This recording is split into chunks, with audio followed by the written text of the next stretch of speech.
शिव शिव शिव शिव शिव शिव शिव शिव शिव शिव शिव. சரி தம்பி லட்சுமணா, லட்சுமணா இன்னைக்கு என்ன நட்சத்திரம்? கடைசி நட்சத்திரமா? கடைசி கடைசி ஆயிருக்குமா பக்கமா இருக்குமா? கடைசி நட்சத்திரம் கடைசி ஆயிடுச்சா?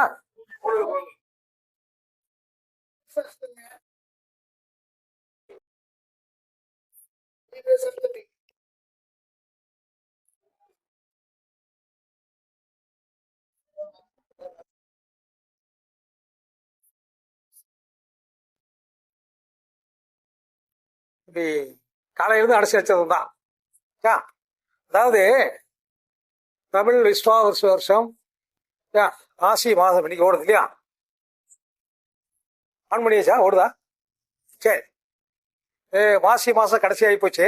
அதனால இன்னைக்கு பொழுதுக்குமே அனுஷ நட்சத்திரம் விருச்சிக ராசி தான். அனுஷ நட்சத்திரம் 4ஆம் பாதம் ஓடும் இல்லையா? 4ஆம் பாதம்னா அனுஷ நட்சத்திரக்குரிய திசை என்ன? சனி திசை அல்லவா? அப்ப எவ்வளவு பேலன்ஸ் இருக்கும், பாக்கி இருக்கும்? சனி திசை மொத்தம் 19 வருஷம், 20 வச்சுக்க. இப்ப 4ஆம் பாதம் 4ஆ பிரிக்க, இப்ப 5 வருஷம் இருக்குமா? கடைசி பாதம் 4 கீழே தானே இருக்கணும். அப்ப எவ்வளவு இருக்கும்? ஒரு 3 வருஷம் இருக்கிறதா வச்சுக்கோ. இப்ப இந்த நேரத்துக்கு கடகலக்கணத்துல இந்த அனுஷ நட்சத்திரம் விருச்சிக ராசியில பிறக்கிற குழந்தைக்கு அந்த சனி திசையானது 3 வருஷம் பாய்க்கிறது. ஓகேவா? சரி. இப்போ பாத்தீங்கன்னாக்கா இந்த சந்திரன் காலையில சொன்னார், அதாவது ஓரையை பத்தி பேசும்போது அந்த இடத்துல சந்திர ஓரை வேலை செய்யாது அப்படிங்கிற மாதிரி. ஓகே. இந்த ஜாதகத்தை பொறுத்த வரைக்கும் கடக லக்கணத்துக்கு அதிபதி லக்கணம், கடக லக்கணம் ஓடிக்கிறதா ஜீவா சொல்லியிருக்கிறார். கடக லக்கணத்துக்கு அதிபதியே சந்திரன் நிச்சயமா இருக்கார் இல்லையா? இந்த நேரத்தில் ஒரு குழந்தை பிறக்குது. இப்போ அந்த ராசியை அதாவது நம்ம அந்த விருச்சிக ராசியை பேஸ் பண்ணி எல்லா லக்கணத்தையும் பார்க்கலாம் எப்படி இருக்குன்னு சொல்லி. முதல்ல இப்ப கடக லக்கணம் இருக்கு. இந்த கடக லக்கணத்துக்கு லக்னாதிபதி சந்திரன் நீச்சமாயிருக்காரு, அனுஷ நட்சத்திரம் நீச்சமாயிருக்காரு. புரியுதா உங்களுக்கு? அனுஷத்துக்கு அது யார்? சனி. அவர் எதுல போறாரு? அவர் எதுல போயிட்டு இருக்காரு? அவரும் சனியிலே போயிட்டு இருப்பார். சார் சனி பயிற்சி நான் மறந்துருக்கு, அதெல்லாம் கிடையாது. நம்ம சனி பயிற்சி ஒரு வருஷம் ஆயிடுச்சு. புரட்டாதியில ஓடுது.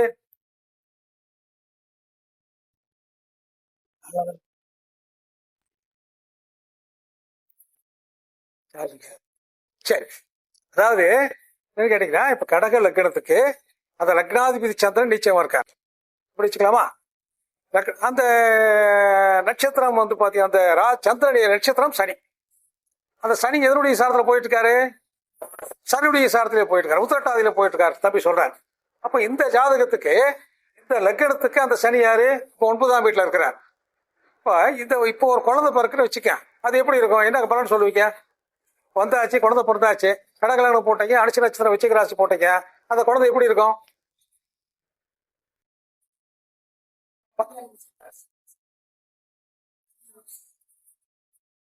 சரி, ஓகே. குழந்தை ஹெல்த் வைஸ் எப்படி இருக்கும்?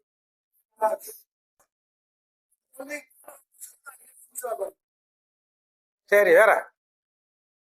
இப்போ டெலிவரி ஆச்சுன்னா அந்த பொண்ணு அந்த குழந்தை அதாவது தண்ணி நிறைய குடிச்சிருக்கும். குழந்தை தண்ணி நிறைய குடிச்சிருக்கும். அதனால டெலிவரி காம்ப்ளிகேட்டடா இருக்கும் உங்களை பொறுத்த வரைக்கும். அந்த காம்ப்ளிகேட்டட் ஆகி அதை கொண்டு போய் அது வேற ட்ரீட்மெண்ட் ஸ்பெஷலா, அதாவது குழந்தையும் தாயும் பிரிச்சு இந்த ட்ரீட்மெண்ட் கொடுப்பாங்க. எனக்கு தாய்க்காரன் எனக்கு சந்திரன். இப்ப சந்திரன் நீச்சமாகி போட்டாரு, லக்னாதி சந்திரன் நீச்சமாகி போச்சு. தாயா சே என்ற ரீதியில் அந்த குழந்தை பிறகுது. அந்த குழந்தையுடைய ஹெல்த் வைஸ் எப்படி இருக்கு நம்ம பொறுத்த வரைக்கும்? தண்ணி நிறைய குடிச்சிருக்கோம். ஸோ அது ட்ரீட்மெண்ட் எடுத்துட்டு போவாங்க. சரி, நான் புரியுது உங்களுக்கு? சார் இப்போ ஒரு அரை மணி நேரத்துக்கு முன்னாடி ஒரு குழந்தை இப்படி நடந்தது. அதனாலதான் நான் விரும்ப சொல்றேன் டீட்டெயிலா. புரியுது உங்களுக்கு? அதுக்கு என்ன பண்ணுவான்னு கேட்டீங்கன்னா, அந்த குழந்தையுடைய ஆயில் எப்படின்னு சொல்லி கேட்டாங்க.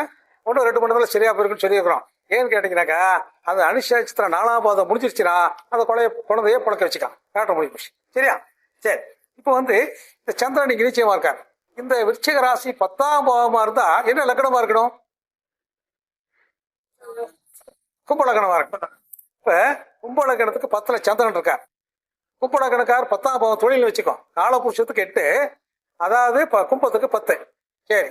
இப்ப கும்ப ராசியினுடைய சின்னம் என்ன? சைன். சைன் சொல்றோம்ல, கும்பமா? கும்பம், குடம், பானை, கும்பம் சொல்றோம். ஓகேதான். அந்த பானை எதுக்கு கும்பராசியில் கொண்டு வச்சிருக்கிறாங்க? பானை கரெக்ட், நீங்க சொல்றது கரெக்ட். குடம், பானை, சின்னதா குடம், கும்பம், இதே வச்சிருக்கிறாங்க. இது காலபுருஷனுக்கு எத்தனாவது ராசி?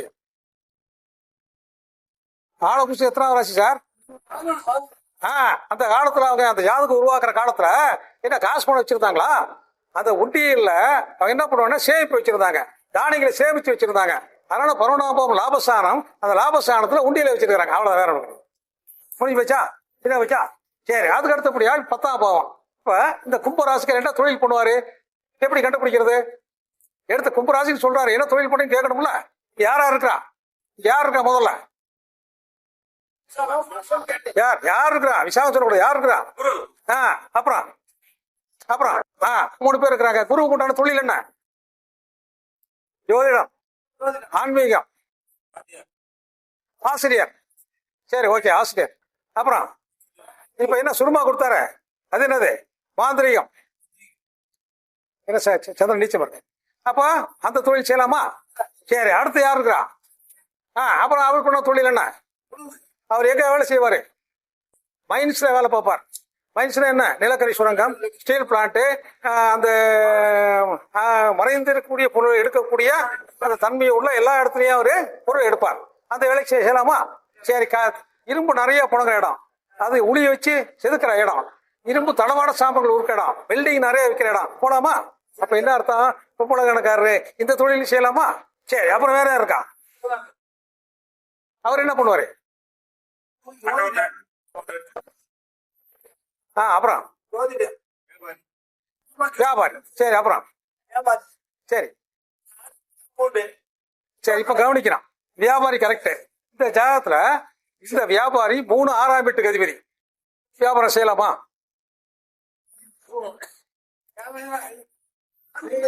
இவருக்கு சார் காலச்சக்கரத்துக்கு அவர் வியாபாரி தான். இது என்ன ராசி?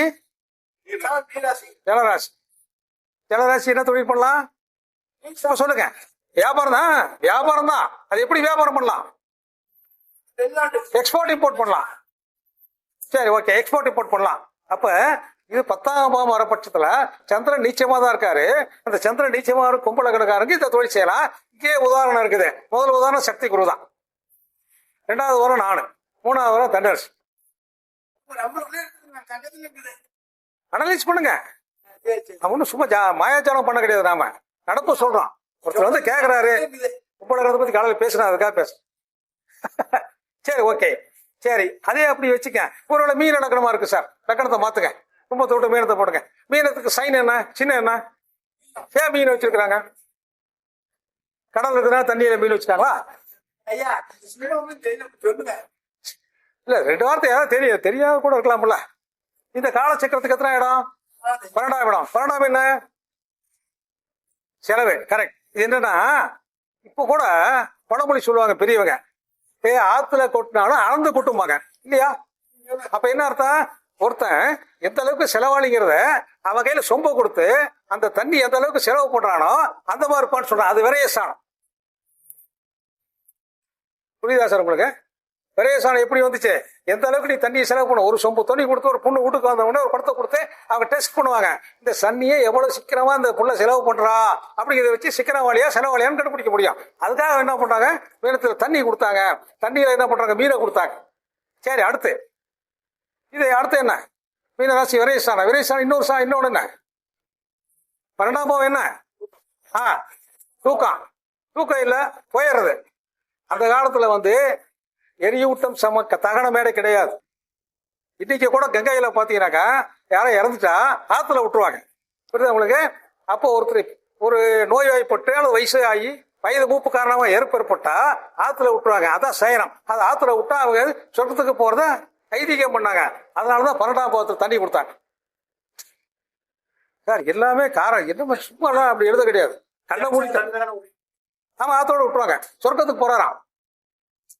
இது வந்து சார் நதி வந்து அழுக்காகுது. அதுக்கு முன்னாடி 20 வருஷத்துக்கு முன்னாடி ராம் தேரி கங்கா மைலிஹைன்னு ஒரு படம் எடுத்தார். கங்கை எவ்வளவு அசுத்தமா இருக்குங்கிறதுக்காக.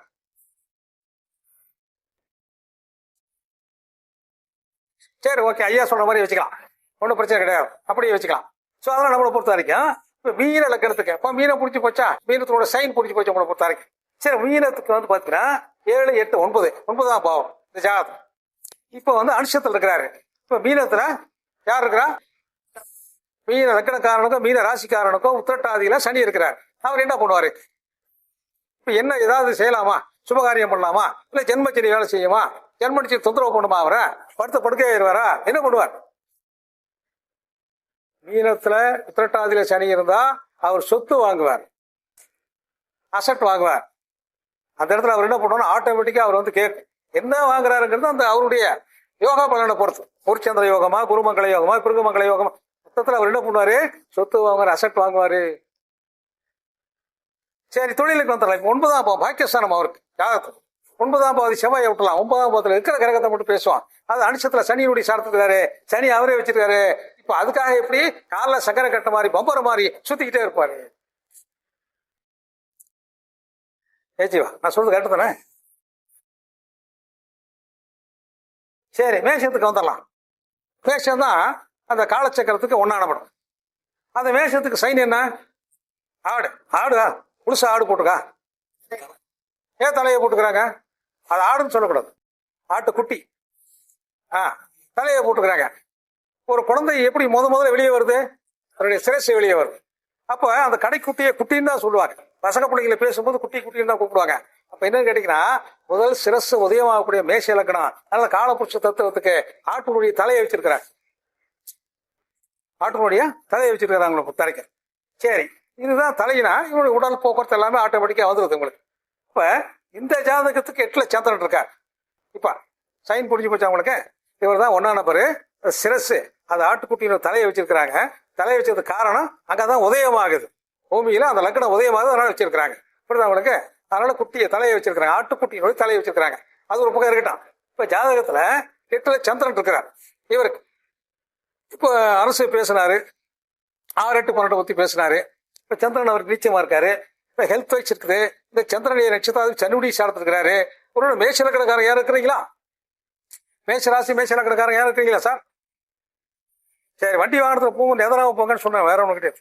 வண்டி வாகனத்துல போகும்போது கொஞ்சம் நிதானமா போங்க. இன்னைக்கு சாயங்காலத்துக்கு மேல எங்க வேணாலும் போங்க, ஒன்றும் பிரச்சனை. இன்னைக்கு வண்டிக்கல எங்க போங்க.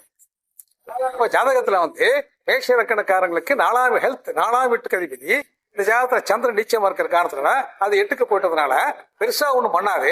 ஆனாலும் அவருக்கு இன்னைக்குதான் சந்திராஷ்டிரம். சந்திராஷ்டிரம் இன்னைக்குதான். மற்ற நாள்லாம் சந்திராஷ்டிரம் கிடையாது, சும்மா இன்னைக்குதான் அர்த்தம் சந்திராஷ்டிரம். ஸோ அதை அவர் என்ன பண்ணும்? ஜாக்கிரதையா போகணும். அடுத்து 2ஆம் பாவம் வச்சுக்கலாம். சாரி, 2ஆம் பாவம் ரிஷப லக்னம் வச்சுக்கலாம். காலச்சக்கரத்துக்கு 2ஆம் பாவம். அதனுடைய சின்ன என்ன? சைன் என்ன? டாரஸ். டாரஸ் எருமம், மாடு. மாடு. இப்ப ஏன் வச்சிருக்கிறாங்க? 2ஆம் பாவத்தை வந்து என்ன சொல்றீங்க? அந்த 2ஆம் பாவத்தினுடைய பலன் என்ன? வாக்கு, தனம், பணம். ஓகே சொல்றீங்களா? அப்ப அப்புறம் இந்த ஜாதகத்துல வந்து குழந்தை பிறந்தாச்சு. இது முதல் வார்த்தை என்ன சொல்லுது? குழந்தை பிறந்த என்ன சார் சொல்லுது? வாக்கு சாணம் 2ஆம் இடம். அங்கதான வாக்கு உதயமாகுது. வேற என்ன? அம்மாவுன்னு கூப்பிடும், வேற எப்படி கூப்பிடும்? குழந்தைங்க பிறந்துச்சு சார், அது 2ஆம் பாவம் வாக்கு சாணமா தான் இருக்க முடியும். அதுதான் வாக்கு. நீங்க சொல்ற வாக்கு கிடையாது. அந்த குழந்தை அம்மான்னு கூப்பிட்டு பாருங்க, அதுதான் வாக்கு. அப்ப என்ன அர்த்தம் உங்களுக்கு? அந்த ஆடு மாடு போக்குவரத்து எல்லாமே அதனுடைய மொழியே அந்த மாமான்னு கூப்பிடுறதுதான். அதனால அந்த சின்னத்தை வச்சிருக்கிறாங்க. சார், இது வானத்துல பாத்தீங்கன்னாக்கா நீங்க டயக்ராம் போட்டீங்கன்னா அந்த மாதிரி தான் இருக்கும். ஸ்கை மேப்புங்கிற ஒரு இது வச்சிருப்பார். ஸ்கை மேப் சின்ன வச்சிருப்பார். இப்ப ரிஷபலக்கணம் தனஸ்தானம் சொன்னீங்க, வாக்குஸ்தானம் சொல்லியாச்சு, பணம்.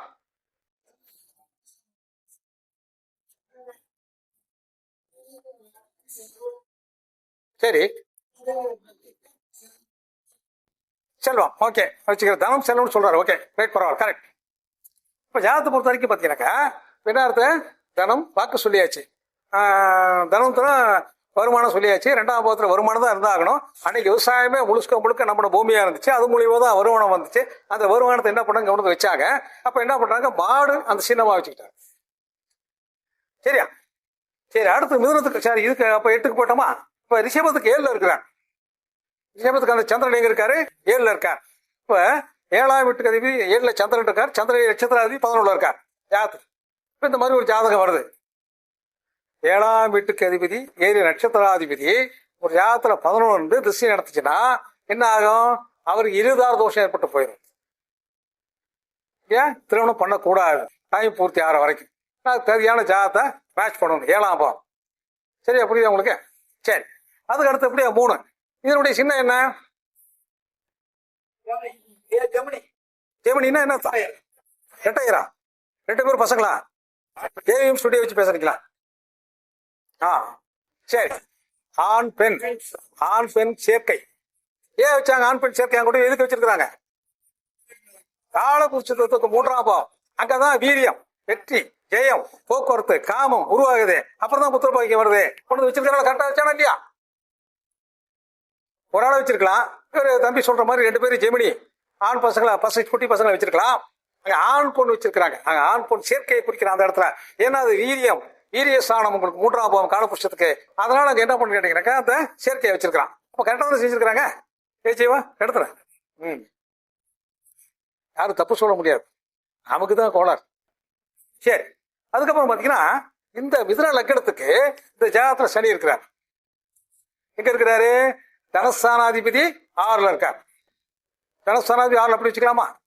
தனஸ்தானாதிபதி 6ல இருந்தா காலையில தான் சொன்னாங்க இந்த ஓரையில கடன் வாங்க, இந்த ஓரையில காசு கொடுங்க, இந்த ஓரையில வாங்கன்னு சொன்னாங்க. ஓரை பார்த்து கொஞ்சம் செய்ய முடியாது, நம்மளால செய்ய முடியாதுன்னு வச்சுக்க. அப்ப இந்த ஜாதகத்துல ஒருவேளை இப்ப அவர் வரவு செலவு பண்றவரா இருந்தா கடன் வாங்குவாரு, கடன் கொடுக்க முடியாது. இந்த பீரியட்ல வாங்கக்கூடிய காசு அது கட்டவே மாட்டார். அவர் கட்டவே முடியாது, கடன் வாங்கிடுவாரு.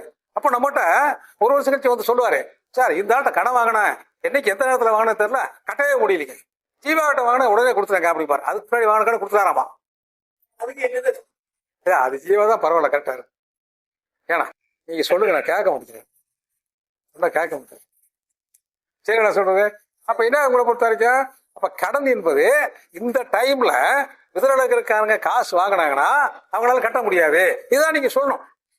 விதலக்காரங்க சப்போஸ் வந்தாங்கன்னாக்கா என்ன பண்ணணும்? கடன் வாங்குறீங்க சார், 2 நாள் வெயிட் பண்ணுங்க, நீங்க எல்லாம் கையெழுத்துலாம் போட்டு வைக்க, நம்ம 2 நாள் கழிச்சு வாங்கிக்கலாம் அப்படின்னு சொல்லணும். ஏன்னா இந்த பீரியட்ல உங்களுக்கு கடன் கொடுத்தவருக்கும் உங்களுக்கும் அந்த டேர்ம்ஸ் அண்ட் கண்டிஷன் ஒத்து வராது. கடன் கொடுப்பாரு, நமக்கு கெட்ட போய் அவப்பெரிய காலகட்டமா இருக்குது, அதெல்லாம் கொடுக்க மாட்டாங்க. சரி, அடுத்து 4ஆம் பாவம். காலச்சக்கரத்துக்கு 4ஆம் பாவம். 4ஆம் பாவத்தினுடைய சின்ன என்ன சார்? ஓய் நண்டு. ஏன் நண்டை வச்சிருக்கிறாங்க? கேன்சர் நண்டு. ஓகே, ஏன் நண்டை வச்சிருக்கிறாங்க? நண்டை பார்த்துருக்கிறீங்களா? கடற்கரைங்களா குளத்துல நண்டை பார்த்துருக்கிறீங்களா? அவன் குட்டியெல்லாம் எங்க சுமந்துட்டு போதே, எடுத்துட்டு போதா? அப்புறம் அந்த நண்டு ஆனது அதனுடைய அமைப்பு எப்படின்னு கேட்டீங்கன்னா எல்லா குட்டியும் தான் தோல்ல சுமந்துக்கிட்டு தான் போகும், தனியா போவார். ஆமா, அது போகாதுங்க, ஒண்ணு மேலே ஏறிட்டு விளையாட்டு தான் போவோம். அப்ப அந்த இடத்துல தாயார் சுமக்கிறது யாரு? தாயார் தானே. அப்ப வாகனம் இருக்குதா? அந்த சின்ன பிள்ளைங்களுக்கு யார் வாகனம்? தாயார் தான் வாகனம். அப்ப தாயாருக்குள்ள கிரகம் சரியா போச்சு, வாகனத்துக்குள்ள சமாஜம் சரியா போச்சா? கரெக்டா வச்சிருக்கிறாங்களா? அந்த அம்மா தான் அந்த கையை பிடிச்சி கூட்டு போகணும், அந்த அம்மா தான் இடுப்புல வச்சு கூட்டு போகணும், தோல்ல தூக்கி விட்டு கொண்டு போகணும். அப்ப இந்த குழந்தைகளுக்கு அந்த தாயார் தான் வாகனம். வாகனக்காரன் சந்திரன். சரியா போச்சா? கரெக்டா தானே வச்சிருக்கிறாங்க. நான் இதை மாத்தி சொல்றேன். சரி, தாயார் சாணமா தான் இந்த ஜாதகம். இப்ப நம்ம தாயார பேசல, இந்த ஜாதகத்தை பொறுத்த வரைக்கும் கடகலக்கணக்காரர் பேசும். இப்ப முன்னே சொன்னோம், இந்த நேரத்துல ஒரு குழந்தை பிறந்துச்சுன்னு கேட்டீங்கன்னா அவருக்கே அந்த குழந்தையானது ரொம்ப கிரிட்டிக்கலா இருக்கும். சரி, இப்ப நம்ம மாதிரி ஒரு 40-50 வயசுக்காரர் ஒருத்தர் இருக்கிறாரு, கடகலக்கணக்காரரு, இன்னைக்கு ரொம்ப பதட்டமா இருப்பார், ரொம்ப டென்ஷனா இருப்பார். கடகலக்கணம் யாரும் இருக்கீங்களா? நாம ஏதோ பேசலாம்னு நம்ம அடிக்கலாம்னு தோணும் அவருக்கு. நம்மள அடிக்கலாம்னு அவருக்கு தோணும். நான் பாட்டு பேசிட்டே இருப்பான். அப்புறம் தான் கொஞ்சம் மோஞ்சி போக தான் ஓடி போயிடுவோம். என்னன்னா அந்த கடகலக்கணம் கடகராசிக்காரங்க யாராச்சும் இருந்தாங்கனாக்கா இப்ப அவர் தனிமையை விரும்புவாங்க, தனிமையில தான் இருப்பாங்க, வேற யார் பேசுறது காதுல கேட்க மாட்டாங்க, டிவி ஓடிக்கிட்டே இருக்கும். அவங்க என்ன பண்ணுவாங்க? அந்த டிவியில கவனம் இருக்காது, வேற சிந்தனை ஓடிக்கிட்டே இருக்கும். அவங்களை கூப்பிட்டு தான் நான் பேசுவேன். அப்ப என்ன உங்களை பொறுத்த வரைக்கும் இன்னைக்கு அவருக்கு மனோரீதியாக டிப்ரெஷன் சொல்றோம்ல, மனோரீதியாக பாதிச்சு அடைச்சிருக்கிறாரு. புரியுதா? சரி, அதுக்கப்புறம் பாத்தீங்கன்னாக்கா சிம்மல கிடக்காரு. சிம்மத்துக்கு அதிபதி யாரு? சூரியன். சரி, அவர் தான் ராஜா. அவர் ராஜாங்கிறதுனால ராஜா வச்சுட்டாங்க. 5ஆம் பாவத்துல ஏன் கொண்டு வச்சிருக்கிறாங்க? அந்த ராஜாவை ஏன் 5ல வச்சிருக்கிறாங்க? ஏன் 1ல வைக்கல? யாருக்கா தெரியுமா? 5ஆம் இடம் தான் பேரும் புகழும் கொடுக்கக்கூடிய இடம், வழி நடத்திட்டு போகக்கூடிய இடம். 5ஆம் பாவதி சூரியன் தான் உங்களுக்கு அரசியல உள்ள நுழைக்க வழிவகக்கூடியவர். அரசாம் பாவதி சூரியன் தான் அரசு உத்தியத்தை கொடுக்கக்கூடியவர். அதனால அந்த ராஜாவை என்ன பண்றாங்கன்னா 5ஆம் பாவத்தை கொண்டு வச்சு சிங்கம் ஆயிட்டான், காட்டு சிங்கம் ராஜா. சைனுடைய விளக்கம் புரியுதா உங்களுக்கு? எதிர்த்து அன்னைக்கு ஒரு மனசை போட்டுச்சு. ஏங்கிறதுக்காக அடிப்படையில் இருக்கிறவங்க இருக்கிறாங்க. ஃபர்ஸ்ட் கட்டம் தெரிஞ்சாதான் தெரியும். சரி, சிம்மத்துக்கு இந்த ஜாதத்துல சந்திரன் 4ல் இருக்கார்.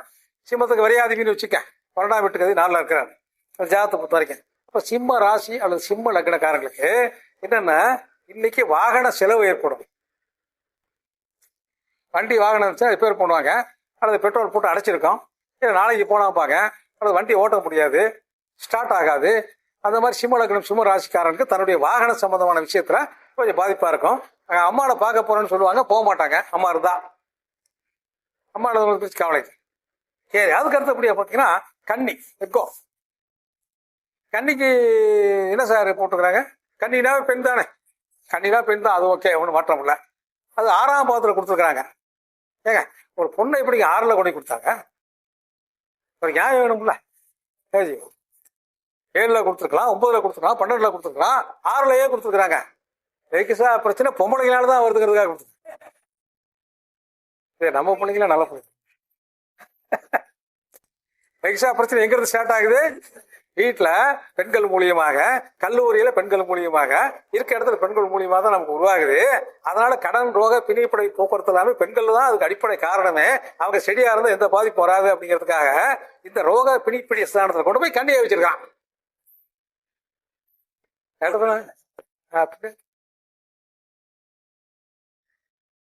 இப்ப கன்னி ராசி வந்து பாத்தீங்கன்னா உங்க ஜாதகத்தை பொறுத்த வரைக்கும் கன்னி லக்னத்துக்கு சனிக்கேது சொன்னார். கன்னி லக்னத்துக்கு பெண் வாரிசு இருக்கிறனால பெண் வாரிசு கிடைக்கும் அப்படிங்கிற மாதிரி புத்திர பாக்கியத்தை பொறுத்தாங்க. பொதுவாகவே கன்னி லக்னத்துல பிறந்தவங்களுடைய அப்பியரன்ஸ் பாத்தீங்கன்னாக்கா ஒரு ஃபெமினிட்டியா இருக்கும், பாக்குறதுக்கு அழகா இருக்கும். பூச நட்சத்திரம் கடகராசியில பிறந்தாலும், மீன லக்னம் மீன ராசியில பிறந்தாலும், கன்னி லக்னம் கன்னி ராசியில பிறந்தாலும், அஸ்த நட்சத்திரம் வந்து கன்னி ராசியில பிறந்தாலும், அஸ்தகதிபதி சந்திரன் ரிஷபத்துல உச்சமானாலும் அவங்க ஃபெமினிட்டி எப்படி பாக்குறதுக்கு பெண் தன்மையை பொருந்திய பெண்ணாக இருப்பாள். கொஞ்சம் கூச்ச சுவாபம், அது வந்து பேசாமை, பிடிவாதம், சொல் பேச்சு, கேளத்தன்மை, இது இயற்கையான குணம். அந்த அட்டாச் பண்ணிட்டே இருக்கு. எல்லாமே பாத்தீங்கன்னா கொஞ்சம் பொறாமையே டென்ஷனாக இருக்கு. அவட்ட லிபரலா, நான் துணா லக்னக்காரனா லிபரலா போக முடியாது, கஷ்டமா தான் இருக்கும். நாம கொஞ்சம் ஜாலியா லிபரலா இருந்தோம்னாக்கா சண்டைக்கு வந்துடும். சக்தி தான் கரெக்டா. அது மாதிரி சமாச்சாரம். ஸோ இப்போ வந்து கன்னி லக்னத்துக்கு சந்திரன் இங்க இருக்காரு, 3ஆம் பாவத்துக்காரு. கன்னி லக்னத்துக்கு 3ஆம் பாதி 11ஆம் வீட்டுக்கு சந்திரன் இங்க 3ல இருக்காரு, சனியுடைய சாரத்துக்காரு. கன்னி லக்னத்துக்கு 7ல் அந்த சனி இருக்கிறார் கோச்சாரத்துக்கு. புரியுதா? கன்னி லக்னத்துக்கு 7ல் சனி இருக்காரு சார், சந்திரன் சனியுடைய சாரத்து இருக்கிறாரு. அப்ப என்ன அர்த்தம்? இப்போ குடும்ப ரீதியாக கன்னி இலக்கணக்காரன் கன்னி ராசிக்காரங்க ஏதோ ஒரு தற்செயலாக ஒரு 2 நாள் ஒரு வாரம் பிரிஞ்சிருக்க வேண்டிய கிடைச்சிட்டு இருக்கும். இப்ப 8 மணி நேரம் 10 மணி நேரம் இங்க வந்தாவே பிரிஞ்சிருக்கிற மாதிரி தான். தம்பி வந்துட்டாரு, நீ 10 மணிக்கு தான் போறாது, அது வீட்டுக்கு போறதே இல்லை. லட்சுமண பிரச்சனை கிடையாது, இங்கே படுக்க சொன்னா ரூம்ல படுத்துக்கோ. கனி அவனுக்கு ஆவறதே இல்லை. நாச்சி புதூர் ஆவறதே கிடையாது. அவங்க அந்த ஊரே சரியில்லை அப்படிங்கிறது. அது நாமக்கல் மாவட்டத்தினுடைய கடைக்கோடியில் இருக்கிற காரணத்தினால இங்கே பொழுதுக்கு நீங்க இங்கே இருந்தீங்கன்னா நானும் இங்கே இருக்கிறேன். அவருடைய ராசி அந்த மாதிரி. அதுல 5 நாளைக்கு தான். அப்புறம் வேலைக்கு போயிட்டான்னு வச்சுக்க, அப்பதான் தெரியும் இவர் என்னன்னு. அப்ப நோட் பண்ணிக்கலாம். சரி, அதுக்கப்புறம் பாத்தீங்கன்னா துலாம் ராசி. துலாம் ராசிக்கு அதிபதி என்ன? தராசு. துளாராசிக்கு தராசுக்கு என்ன சம்பந்தம்? துளாராசியை பிறந்தவங்களா வியாபாரியே இருப்பாங்களா? இல்ல அந்த ராத்தல் முன்ன வச்சிருப்பாங்க, அது மாதிரி வச்சிருப்பாங்களா? துளாராசி அதான் இடம் போறது. துளாராசிக்கு வந்து இடம் போறது, இடம் போற ராசி வியாபாரியா இருப்பாங்க. வியாபாரம் செய்யறவங்க தான் இடம் போடுவாங்க, வேற யாரும் போட மாட்டாங்க அப்படின்னு சொல்றேன். கேட்டுறேன். அதை வந்து அந்த துளாராசியில கொண்டு போய் எதுக்கு அந்த இடையை வச்சாங்க? தராசி எதுக்கு வச்சிருக்கிறாங்க? அந்த துளாராசி காலச்சக்கரத்துக்கு எத்தனாம் பாவம்? 7ஆம் பாவம். இப்ப யோசனை பண்ணி பாருங்க, தெரியும் 7ஆம் பாவம் எங்க இருக்குது, எப்படி வேலை செய்யுது, தராசு பால் முள்ள எங்க இருக்கு, நடுவில் எப்படி இருக்குன்னு தெரியும். புரியுதா உங்களுக்கு? 2 தராசா விட்டுருங்க சார். மேல பாருங்க, மேல பாத்தீங்கன்னா 7ஆம் பாவங்கிறது காமம், காதல், போக்குவரத்து, தன்னுடைய மனைவியோ தன்னுடைய காதலியோட கலந்துக்கிறது. ஆனா அவங்க என்ன பண்றாங்கன்னா அந்த முள்ள சென்டரா வச்சு அந்த யோனியை நடுவில் வச்சிருக்கிறாங்க. அதான் துளாராசி. மறைமுகமா சொல்றாங்க 7ஆம் பாவங்கிறது காலச்சுக்கு 7ஆம் பாவம் இல்லையா? அங்கதானே உதயமாகணும், அங்கதான் நீங்க 2 பேரும் சேரணும், அங்கதான் ரீப்ரொடக்ஷன் பண்ணணும். வேற என்ன பண்ண முடியும்? ஒரு ஆணோ பெண்ணோ ஏன் தன்னை அட்ராக்ட் பண்ணிக்கிறாங்க? எதிர்பாரணத்தை ஈர்க்கிறதுக்காக தான். இது அவங்களுக்கு அவங்களே போட்டோ அடிச்சுக்கிறதா கிடையாது, நமக்கோசம் தான் போட்டோ அடிச்சுக்கிறாங்க.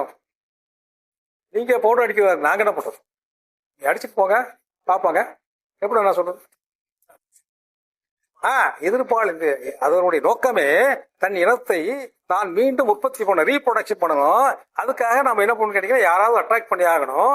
அப்ப பெண்ணாகட்டும், பூவாகட்டும், ஆடாகட்டும், மாடாகட்டும், கோழி ஆகட்டும், அதை அட்ராக்ட் பண்ணுது. அட்ராக்ட் பண்ணதான் அடுத்த உருவம் உருவாகும். அதுதான் நோக்கம்.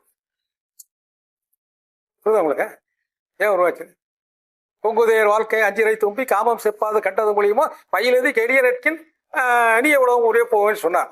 கேள்விப்பட்டிருக்கீங்களா அந்த பாட்டு? எங்கேயாவது எங்க பாடினாரு அவரு? சிவாஜி கணேசன். பாத்தியா? பொங்குதேர் வாழ்க்கை அஞ்சிரை தும்பி காமம் செப்பாது கண்டது மூலியமா பயிலது கெடிய நட். சிவாஜி கணேசன் பின்னி எழுப்பார். அதான் இது. நீ அறியும் போவே பார். இயற்கையிலேயே அத கூந்தலுக்கு மனம் இருக்கா இல்லையாங்கிற அந்த ஒரு பிரச்சனை.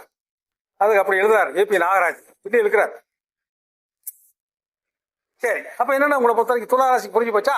துலாத்துக்கு 2ல சந்திரன் இருக்காரு. துளாராசிக்கு சந்திரன் யாரு? 10ஆம் வீட்டுக்கு அதிபதி. நான் துளால கணக்காரன். எனக்கு தொழில் ஜீவனாதிபதி. சந்திரன் நிச்சயமா இருக்கிறாரா? என் வேலையை விட்டு உட்காந்துக்கிறேன்னா? துளால கணக்காரங்க பாதி பேருக்கு உட்காந்துருக்கீங்க. துளால கணக்காரங்க தான் மேக்சிமம் ஜாதகர்களா இருப்பீங்க, யோகிடம் பாக்குறவங்களா இருப்பீங்க. ஏன்னா குரு கெட்டு போச்சுல்ல சார். இன்னொன்னு ஜோதிடங்கிறது ரொம்ப முழுசா இறங்கிறாருங்க. கணவன் மணிக்கிற பிரச்சனை வரும், ஜாகிரதையா இருக்கு. அதனால பார்ட் டைமா வச்சுக்க, ஃபுல் டைமா வச்சுக்காதீங்க. அது அனுபவத்துக்கு உங்களுக்கு. அதனால என்ன கிடைக்கும்? அப்ப என்ன ஆகுது? துளா கொஞ்சம் ஜாகிரதையா இருக்கு சொல்லிதான். ஏங்க நீங்க சாமியார் போய் மேலே ஏறி உட்காந்துக்கிறீங்க, விட்டு ராத்துக்கே போக மாட்டேங்கிறாரு, காலையிலேயும் போக மாட்டேங்கிறாரு, அவனையும் கூப்பிட்டுக்கிறாரு, இவனையும் கூப்பிட்டுக்கிறாரு. எப்படிங்க? அதுக்கு இன்னொரு உதாரணம் சொல்றேன் கேளுங்க. அம்மன் கோயில் பூசாரியா இருந்தாலும் வச்சு 6 கால பூஜை பண்றவரு அம்மன் கோயிலுக்கு பூசாரியா இருக்கிறாரு, ரொம்ப பயபக்தியா இருக்கிறாரு அப்படின்னா அவர் கணவனை விட்டு பிரிஞ்சிருப்பாரு. சார் மனைவியை விட்டு பிரிஞ்சிருப்பாரு. அந்த அம்மா விடாது. நீ எனக்கு சேவை பண்ணு, நீ அங்க போற, நான் இருக்கிறேன்ல, எனக்கு மட்டும் சேவை பண்ணு அப்படின்னு உட்கார வச்சிடும். இங்க 6 கால பூஜை பண்ணி ரொம்ப பயபக்தியா அம்மன் கோயில் இருக்கிற பூசாரி மன வாழ்க்கையை பாதிச்சு. நீங்க எடுத்து பாருங்க, போய் விசாரிங்க, ஒரு பூசாரி விசாரிங்க. அம்மன் கோயில் பாத்தீங்கன்னா சார் விளையாட்டா ஏங்க இதுதாங்க சக்திகளை ஒத்துக்கிட்டாரு. இவ்வளவு நேரம் ஒத்துக்க நம்ம சொன்னதெல்லாம் வாசமா இல்லையா? அதே மாதிரிதான் உங்களை பொறுத்த வரைக்கும் அந்த ஆன்மீகத்துல முழுசா போனதை விட ஜோதிடத்துல முழுசா போனீங்கன்னாக்கா கணவன் மனைவிக்குள்ள கருத்து வேறுபாடு வரும், பிரிவினை பிரச்சனை வரும். 24 hours அதே வேலையை வச்சு கூடாது. ஒரு 6 மணி நேரம் வேலையை பாருங்க, மீதி 4 மணி நேரம் வேற வேலையை பாருங்க. ஓடி போயிரு இங்கே சார். நானும் சக்தி அதான் பண்றோம். புரியுதா உங்களுக்கு? 11 மணிக்கு முன்னாடி பூட்ட திறக்க சொல்லுங்க பார்க்கலாம். அவன் போன் மேல போன் போட்டு சலிச்சு போயிடும். புரியுதா உங்களுக்கு? இதா பாருங்க வரேன், இதா பாருங்க வரேன். பாரு நான் 11 காலுக்கு போவேன். ஏங்க எனக்கு முன்னாடி திறந்துட்டாரான்னு பார்த்துட்டே போவேன். நல்ல வேலை திறக்கல, நான் போய் திறக்க. ஸோ அதனால உங்களை பொறுத்த வரைக்கும் இந்த ஆன்மீக சிந்தனைங்கிறது அளவா இருக்கும். ஒரு ஜாதகத்துல 5ல கேது இருந்தாலும் 5ல பாத்தீங்கன்னா குரு இருந்தாலும் அந்த குழந்தைகளை கூட்டு போய் ஆன்மீக பேச்சு இடத்துக்கோ ஆன்மீக தொண்டு செய்யறதுக்கோ கூட்டு போனீங்கன்னா அவன் அப்படியே அடிக்ட் ஆயிடுவான். போகக்கூடாது, போயிடுவான் சார். அவனுக்கு ஈர்ப்பு ஆட்டோமேட்டிக்கா அட்ராக்ட் ஆகும். 5ல குரு இருந்தாலும் 5ல கேது இருந்தாலும் அந்த ஆட்டோமேட்டிக்கா அவங்களுக்கு அந்த பேச அவங்க பேச அந்த லைன்லயே போவார். ஒட்டை அடிச்சுக்குவான், கல்யாணம் வேணாம்பா சொல்லிட்டே இருக்கும். கல்யாணம் வேணாங்கிறதுக்கு தாசில்தார் சொன்னார். உங்களுக்கு சரி. அப்ப பார்த்தோம்னா உங்களை பொறுத்த வரைக்கும் இப்ப தொழிலாளர் கணக்காரங்க எல்லாருக்குமே இப்போ மேக்சிமம் தொழிலை விட்டுட்டு வேலையை விட்டுட்டு இங்கே உட்காந்துருக்குறாங்க, பேசுற வேலையை பார்க்கணும். சரியா பச்சா?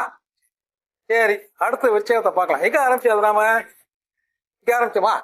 சரி சரி, கும்பத்தை ஆரம்பிச்சு முடிச்சாலும்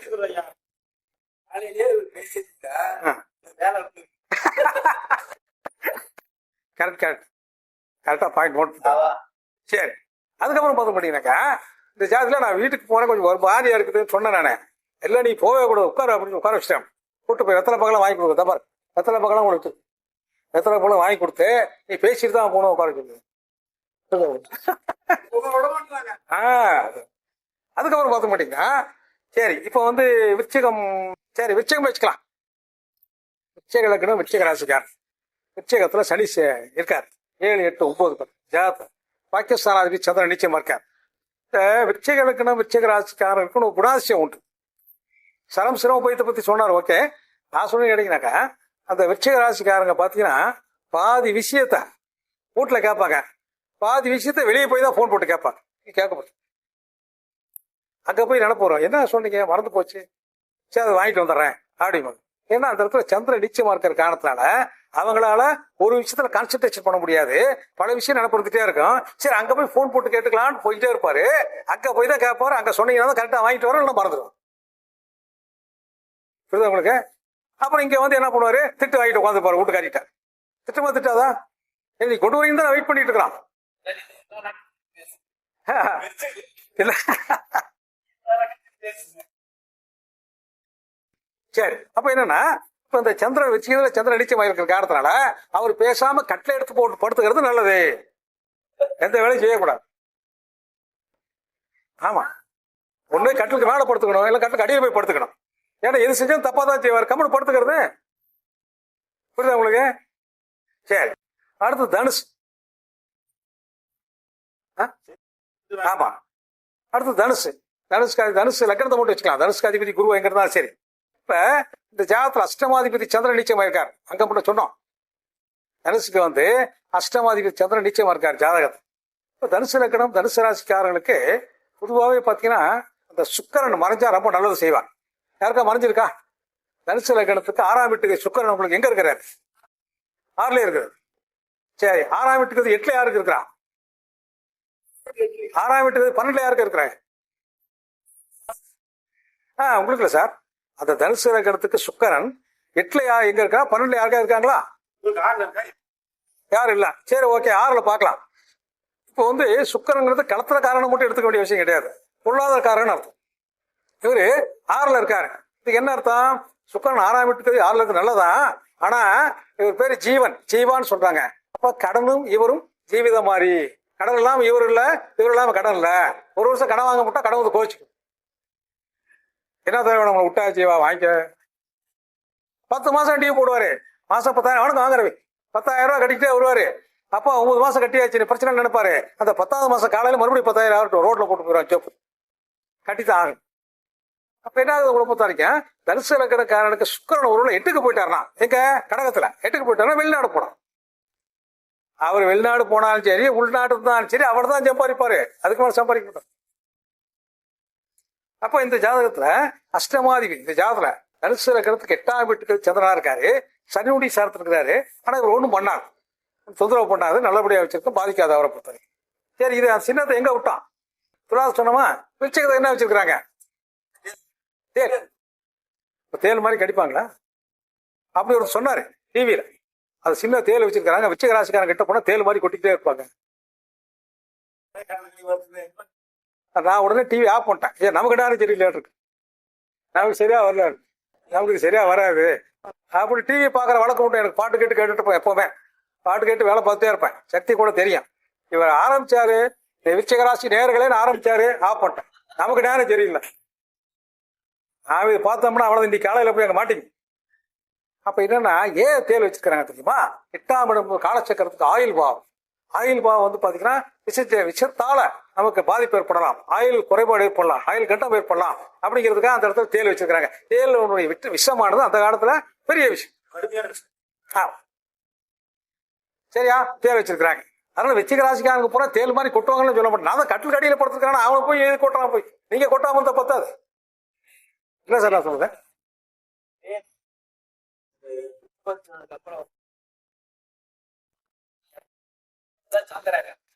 சந்திரன் நீச்சம். ஆமா, கரெக்ட். சந்திரன் நீச்சம். இப்ப சந்திரன் நீச்சங்கிறது விஞ்ஞான ரீதியா போனீங்கன்னாக்கா சந்திரனுடைய தெற்கு பாகம் உண்மையிலே சந்திரனுடைய தெற்கு பாகாது. அங்கதான் சந்திராயன் அப்படிங்கிற விண்கலத்தை விடுறாங்க. அது வந்து ரொம்ப இருண்ட பகுதி. சந்திரன் நீச்சம் இருக்கிறாங்களா, அந்த இருண்ட பகுதி, அதை போய் ஆராய்ச்சி பண்றதுக்காக மேக்சிமம் ட்ரை பண்ணிக்கிட்டே இருக்கிறாங்க. போகக்கூடிய அந்த கிரகங்கள் பிளானட் சேட்டலைட் பூராமே நஷ்டமே சந்திக்குது. ஆமா, அந்த இடத்துல இருட்டு. சந்திரன் நீச்சம் எழுதிருக்கிறாங்க பாருங்க எப்படின்ட்டு. அப்போ அந்த இட்டான இடத்தை கண்டுபிடிக்கிறதுக்கு தான் போறாங்க. மற்ற நாட்டுக்காரங்க என்ன நினைச்சாங்கன்னா இது வேஸ்ட், நமக்கு என்ன பண்ண போறோம், நாம அது இல்லாததை கண்டுபிடிக்கிறதுக்காக 2 தடவை விட்டோம், 2 தடவை கட்டாய் கீழே விழுந்துச்சு, கட்டே பிடிக்கும். அந்த அந்த இஸ்ரோ தலைவர் விருச்சிக ராசிக்காரா இருப்பாரு.